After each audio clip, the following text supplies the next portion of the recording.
This is Clint Grease of San Francisco Exposed, your daily chronicle of corruption, incompetence, and malfeasance of all kinds in City Hall. Today we look at the history of juvenile delinquency and how the city and we residents treat youth programs, such as what we get from the San Francisco Boys and Girls Club. A historic comparison with our guest today will broaden your ideas of what's possible when working with at-risk youth. Today we talk with Ron Jones, historical kinesiologist and host of The Long Road on the Free Speech Network on Apple Podcast. We're going to look at a boys' club that was founded in 1895. That's right, we're going way back. For historical comparison between the way the government and our residents of San Francisco look at the programs used to help out at-risk youths and get them off the streets and make them productive members of society. And comparing, let's just start with meeting Ron and hearing about what it was like over 120 years ago here in San Francisco. Welcome, Ron. Oh, Clint, thank you so much for having me on the show. And our engineer today, Charlie, thank you for helping out. And to be on San Francisco Exposed, because we're going to expose, I think, is one of the jewels of San Francisco history that virtually no one knows about today. Yeah, it was so great to hear from you about this particular topic because, we get so caught up in the corruption and incompetence of San Francisco in the last many years. It's just this contemporary illness. It's almost a sickness we have. We're sick, and we need to get a cure for our corrupt politicians in San Francisco. But if we go back far enough, there was actually a time in the glory days of San Francisco when philanthropists and just city leaders took a more organic approach to solving problems like at-risk youth. And so I'm really glad to have you on and hear the full story of it and take us back in time and give us a real authentic comparison to what we're facing today. Well, I'm happy to provide that. And first, I want to just share my personal memories of San Francisco. My father worked for Bank of America, and he would go there to the corporate office a couple of times a year for training. And so we would accompany him at times and in the 60s and 70s. And I remember fondly going all over San Francisco to Fisherman's Wharf, riding the cable cars, Chinatown, walking all over the city, and never having any kind of problems with violence. And I've reflected on that many times as I read the history of this boys club and then looking at what's happened to San Francisco today. Mm-hmm. I mean, it's shocking. So let's take a step back in time. We're going to be talking today, Clint, about the Columbia Park Boys Club. And this famous club, the world famous club, was founded circa 1895 by a person named Sidney S. Poixotto. And he was a major with the California National Guard or equivalency, and he was from a very prominent San Francisco family. They were Jewish immigrants, and they were movers and shakers in San Francisco. His aunt was the first female PhD at Berkeley, and she ran the sociology department there. And his lineage went not just in San Francisco, but back to the East Coast, where one of his grandfathers was a head of the New York American Medical Association. So the Poixottos were really prominent citizens. And the concept for this club, I mean, it's just stunning. And I guess I should say how I found out about it. If you research physical culture like I do, yes, that includes classical PE, but it also gets into the history of parks and recreation and outdoor recreation and playgrounds and things like this. So I've stumbled onto an article in like a 1910 journal about this boys club from San Francisco that went on a walk from San Francisco to Monterey. And I'm like, what? Wow. They walked from San Francisco to Monterey. And then I started digging on this program, and I realized they just didn't do that, but they would walk for fun to Yosemite and back, Wow. walking from San Francisco over the summer all the way to Los Angeles. And I have this in writing, and I built a pretty extensive web page on the history of this that you'll be able to share with your fellow citizens in San Francisco. But it's absolutely amazing, and I couldn't stop digging on this guy and this program. And it was really the era when the Boys and Girls Club was being developed, although in this day and age, it was just the Boys Club, and it developed into the Boys and Girls Club, which I think is a good thing. But in this particular era, it was just the Boys Club. Now, what's interesting, and this will mean more to you and your listeners in San Francisco, because I don't know the area quite as well, but he took boys that were essentially thugs and ruffians and gangsters in the day. And at that time, there was a very rough section of San Francisco south of Market Street tenement area known as south of the Slot. And it was dominated by the Rincon Hill Gang. And they were terrorizing the merchants, stealing their fruits and vegetables, and just terrorizing the residents. And so he was able to get these kids off the streets and start inculcating into them higher culture. And we can talk about many points today, but if I just put it kind of in a bumper sticker definition, the secret of his success was to build a well rounded boy. Because he said when they came in, they were very one sided. They were very focused on one sport or one devious activity. Um, and they didn't have a good general idea of the world. And so he started teaching them how to be Renaissance men. And this is also written in this era by people like L.P. Jacks, who is a very famous Oxford professor that toured the United States and spoke to the president and different intelligentsia groups about building well-rounded citizens. It was called education of the whole man. We get in these silos today and we want to specialize, but we don't really know much about the greater human condition, if you will. So anyway, he was very big on um, making the boys well-rounded, and he taught them how to see beauty in everything around them. And I think this is key and pivotal to the story. He took street thugs and basically delinquents and taught them to appreciate beauty.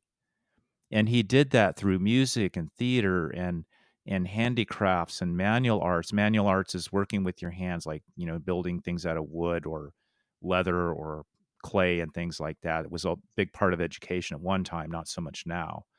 Um, but I should probably make a little special note here. When you work with your hands, you develop the cognitive abilities of your brain in a far more efficient manner. So the history of education, you'll often see references to hand skills and using the hands and developing digital dexterity. This was all part of the Columbia Park Boys Club as well. The skilled use of hands. They had a very sound physical culture there with a dedicated physical education teacher where they taught gymnastics and acrobatics, and it was central to their philosophy, which goes back to ancient Greece, because 50% of the education of ancient Greece at one point was in the physical. So what would happen in San Francisco today if Clint said, "Okay, I've got the solution to juvenile delinquents in San Francisco. We're going to make half the curriculum in public schools physical education." If you do this the right way, that is exactly how it's done. So anyway, if I just scroll down through a couple highlights here, he believed in strong work. Now the club, he never charged the boys fees. Everything was free, but they had to work and contribute. So this makes this very different than programs today where we throw all this money at people, Clint. Hmm. But Yes. in all my studies of culture and development of education, money doesn't fix social problems. And man must work. This has been written throughout the generations. So he taught the boys to work for everything that they had, and they contributed what they could. So you had asked me before the show, well, how did they make money? They did a lot of handicraft items. They made things and sold them, and I guess they were legendary in their time, like different types of ornaments and garments and things like that that they would make with beads or leather, things of that nature. They also would perform because they had a band. In fact, their band was legendary. They even won the state fair one year and beat the military bands out. They had theater groups. They did acrobatics, and that was how they, when they went in these walks, like from San Francisco to Los Angeles, they would walk, average about 15 to 20 miles a day, and they would, and this is pre-camper days, right? They had a Mhm. wagon with stuff, and they didn't use tents. They would just have a bedroll, and they would make their own food, set up their own camps, then go perform at the town, make their money, break down camp, and walk another 15 or 20 miles the next day. And the boys would actually look forward to these walking trips or walking vacations all year long. They loved it. Can you imagine? I mean, he talked about the difference. So he goes, once a boy gets 500 or 600 miles in his legs, his whole world changes. Can you imagine? I mean, I'm a credentialed physical education teacher. I can tell you stories about kids. They can't run one lap, nor do they want to. Mhm. But here we got these children of San Francisco, these thugs, these ruffians, these juvenile delinquents are walking 15 to 20 miles a day. So anyway, he also did a lot of interesting things with civics and grouping. He would break the boys down into groups and then subgroups, and he taught them this whole parliamentary procedure where they basically self-govern each other. And in education, we refer that sometimes as locus of control. And one of the issues with children today is they don't have good self-control. The adults are so busy, doing everything for them and helicoptering, and so these young men could basically handle their own stuff. He set very high standards. Outdoor recreation was a huge part of it. He believed in education by travel, which, when in his era, that was a novel idea. And we should talk about that. I mean, this guy took these kids not only on walking trips to Los Angeles from San Francisco, but they toured the United States and they eventually toured the world. In fact, 1913, they did a 1 year tour. They pulled them out of school, they educated them on the road remotely, and they toured the world and they were, performed and met heads of state, intelligentsia, which if your listeners don't know what that term means, it means the upwardly socialite type people that have the money, like the Rockefellers. They perform for Mrs. Rockefeller. And so these types of people typically give money to the arts and programs like this. So anyway, that's an introduction. I had the opportunity to speak up in Silicon Valley a few years ago to actually a nonprofit organization that serves underprivileged youth after school and helps them with physical fitness and PE. And there were people there from Facebook and Google and very prominent people in the Bay Area. And I mentioned this in my presentation, and not one single person knew about this club. And so this is something, it's hidden in plain sight, San Francisco. I mean, you'd have to be somebody like me and a zealot to really find all this stuff on your own, but I've hooked up my sources, so it'll be easy to read about this program after you post the show, Clint. Wow, what a far cry from what we see today. The San Francisco Boys and Girls Club sometimes has challenged filling its programs, and the city continues to throw money at it. It's turned into basically, just to be brief, an after-school program, an elaborate after-school program. Well, So, m mhm. maybe they can take some of this and change their approach and get more people to come in. The Columbia Park Boys Club ended up becoming the Columbia Park Clubhouse. And if you go to their website today, and by the way, I'm a big advocate of the Boys and Girls Club. I think they do a nice job, but there's nothing on their website about any of this. I don't even know if they even know it existed.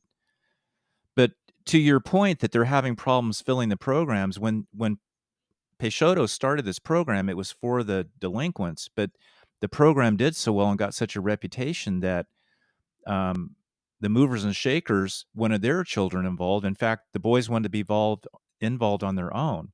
In fact, one of the boys involved was the son of the founder of Standard Oil Company. So, I mean, this became a huge part of San Francisco history and San Francisco culture. And, JB Nash, one of my PE greats that I've researched a lot, he talked about polishing the bright spot. And if you think about all the problems in San Francisco today, here's one of your bright spots. Sometimes it's hard to know where to start because there's so many problems. But Nash would look at this as, okay, well, where's the bright spot? Well, here's a bright spot, San Francisco. So now I'm gonna challenge you in the Bay Area. Can you polish this? Can you look at it? Can you shine it up a bit and see what happens?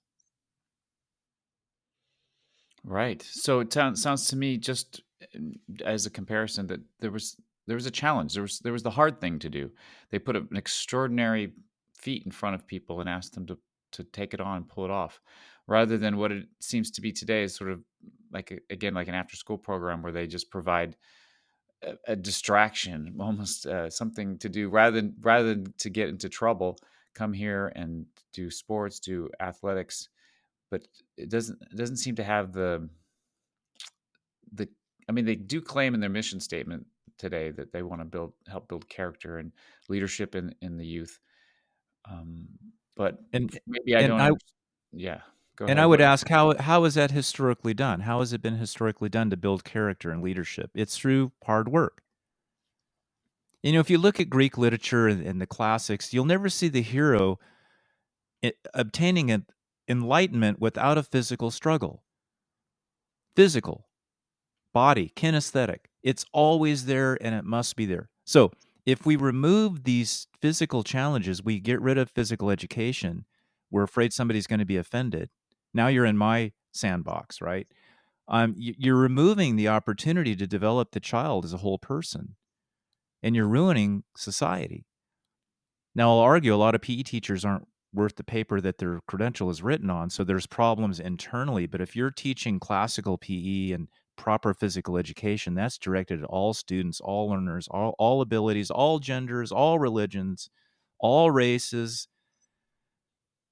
Everybody gets to play and improve. Hey, I'm going to read something by Poixotto, the founder of the club. He talked about the formation of the club.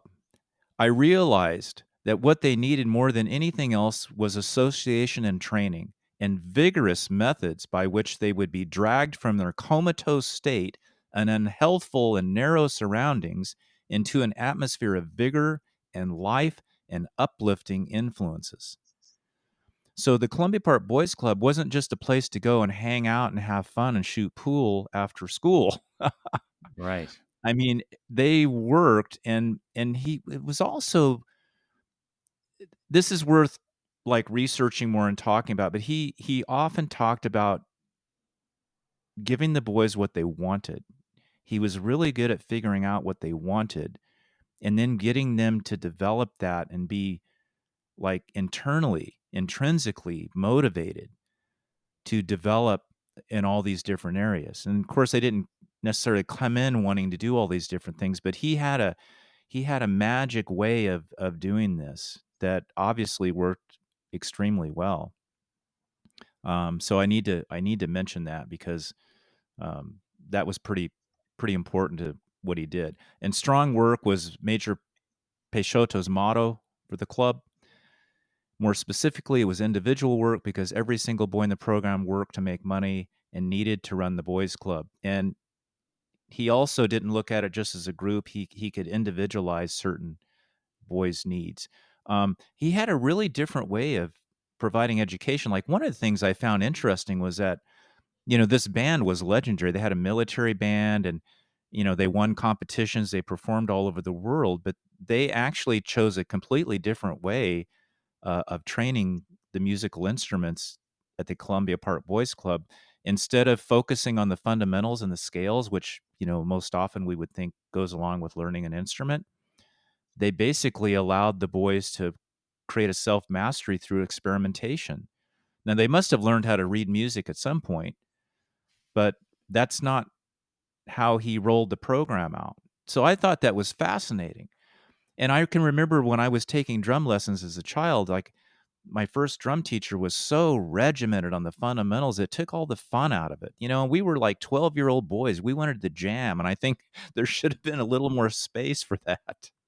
Because had that happened, maybe more of us would have continued to drum. So we can argue that, oh, well, that's never going to work, but it did work. And he won state competitions at the California State Fair. They had a 72-piece military band with a drum and bugle corps of 28. So, I thought that was really interesting. Yeah, great. This is wonderful. We San Franciscans just don't have a lot of expertise in this area, so we leave it up to our government and to the Boys and Girls Club of San Francisco to take care of the at-risk youth after school and give them something to do. And what you're doing for us is at least expanding our ideas of what's possible for this very critical developmental stage of these kids' lives and the very critical hours right after school that they can develop themselves, during which they can develop themselves into adults and with character based on a more strenuous, more demanding and challenging but rewarding experience. Yeah, people like challenge. I mean, you might find people that disagree with that, but this goes back to ancient Greece philosophy and the word arete. And I can see arete infused throughout the Columbia Park Boys Club. And that word is spelled Arete with a little asterisk after the E. And it meant striving for excellence. It's what Western culture is built upon. It's to reach for something better. And in Greek thought, we're always imperfect as humans. So we're striving for excellence, not actually obtaining true excellence. We're always reaching for something better. And that is infused throughout everything that he did. I didn't see him mention that word in particular, but this concept was much more common in this era. And we've talked a little bit about money and fiscal Yes. responsibility Mhm. today. Let me read you a quote, direct quote by Major Poixotto. It's cheaper to build boys than to mend men. And so he also recognized the cost of this. And remember, as I mentioned, like their band uniforms were first class, the riding instruments were first class, the PE equipment was first class. He bought the best equipment that he could afford because he wanted the boys to see beauty. He wanted them to have nice things, and he felt like that was going to lift them up. And so there was an investment fiscally with this program. Intelligentsia, movers and shakers donated money. The boys earned money on their own. Now, obviously, to tour the world with a bunch of boys takes a lot of funding. And so there was a lot of money rolling through this program. Before the show, Clint, you asked me, about the corruption aspects. I've read everything I can find. This has been about a 3-year project researching this club. And I have yet to see one single negative thing about any corruption to do with anything that uh, Poixotto did or the club in general. So, when you mention, at one time San Francisco had some leadership that had integrity and some honor and character. Well, if you want an example of that, here you go. I mean, they're truly like I'm pretty good at finding stuff out about people, and I couldn't find anything negative about this guy. He was a real person in San Francisco politics and youth development. He was also involved in a number of other things. Um, let's see. He Yes, today you was see you see politicians showing up at the Boys and Girls Club and at the charities, and they're almost using the children as a backdrop for yeah, a their photo op, right? self promotion, a photo op. Yeah, Look so at he me working founded with this the club. kids. He also founded the Public Schools Athletic League in 1908 in San Francisco. He was the president of the Pacific Athletic Association of American Amateur Athletic Union in San Francisco. He was a major in the California National Guard. There's a playground named after the Peixoto family in San Francisco as well, and it's still there. So Yeah, this guy was very, very involved in San Francisco culture and politics and with the leading people of the Bay Area. Yeah, just for our listeners to have some sense of proportionality in terms of cost, in well, the a good representative year was 2018 in San Francisco. The San Francisco Boys and Girls Club spent $17 million on serving 6,500 youth, and so that comes out to $2,656 per youth per year. So I just wanted to put that in there to give people some facts, some relative facts. I wonder what the club 100 years ago would have done with that kind of money. Well, one thing to look at it in terms of current Boys and Girls Club in San Francisco, I would ask right up front, are they building anything with their hands? I mean, are they doing any kind of craft work? Because this is this is extremely important to educating the brain and teaching um, good kinesthetic control of the body with fine, skilled movements of the hands. And people will laugh at that and they'll scoff at it, but I'm telling you, this is a huge part of educational history and also neuroscience. If you really get into this, there's so many nerve endings in the tips of the fingers.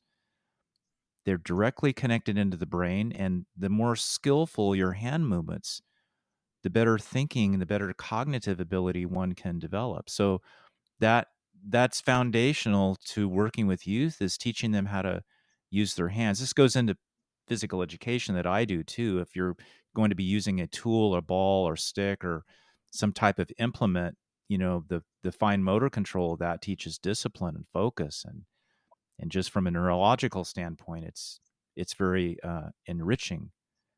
So are they doing that? Are they doing any kind of fundraising on their own, or do they always just get free stuff? Because if you don't have any buy-in, it's a completely different mindset. Is it just sports or is it also physical education? Because there's a real difference. There's a difference between physical education and physical activity. Most PE programs today, whether it's Mhm. after school programs or traditional K-12, there's physical activity, but no one's teaching anything.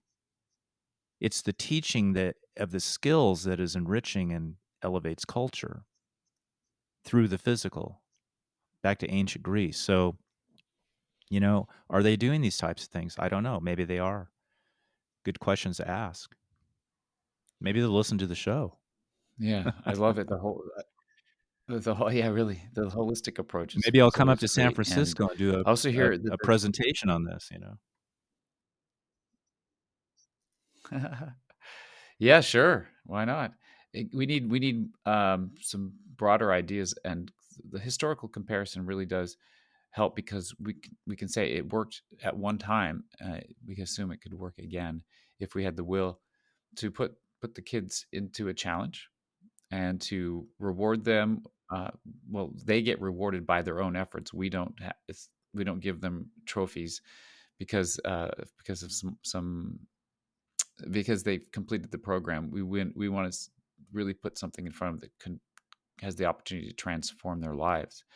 And and also I heard it in you didn't say it specifically, but it seems like they would have gotten sort of an entrepreneurial attitude coming out of their training, meaning that they aren't expecting other people to pay for all of the fun things that they have after school, but rather they had to earn it and actually to produce revenue based on their Right. performances or their or They had handicraft. buy-in. Yeah, they had Mhm, buy-in.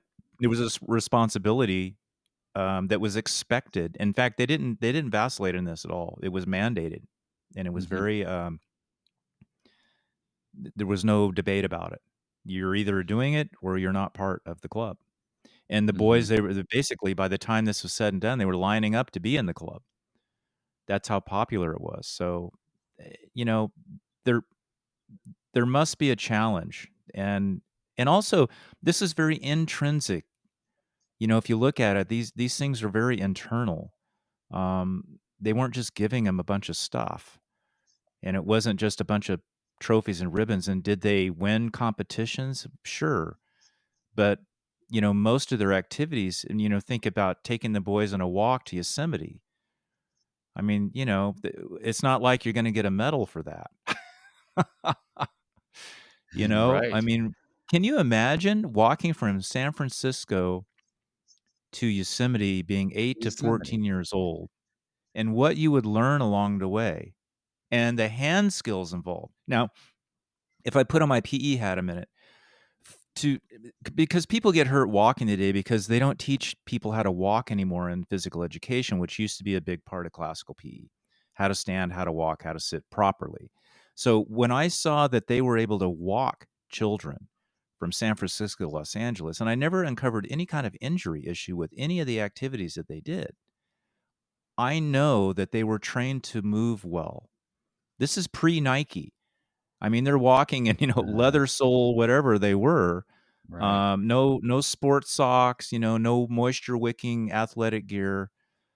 And yet the boys loved it and they dealt with it and they weren't getting crippled from it. If I did that today, I probably wouldn't get 10 miles and 99% of the kids would be on the side of the road. They wouldn't Yes. even get over the bridge.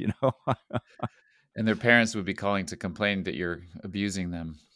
Right, so we're Yeah, we're so really missing something here, and, one of the problems when you ignore history is you don't have a rudder to guide the ship into safe harbors. This is something J.B. Nash wrote about. So I like looking at history because it's a rudder to my ship. I know Charlie likes to sail.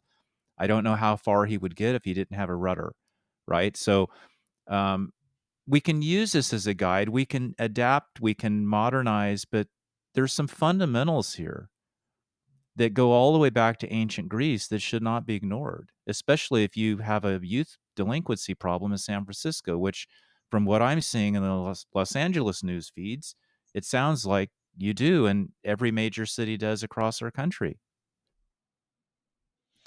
yes. So yeah, thank you so much. We need to get the attention of the San Francisco De- Department of Children, Youth, and their families.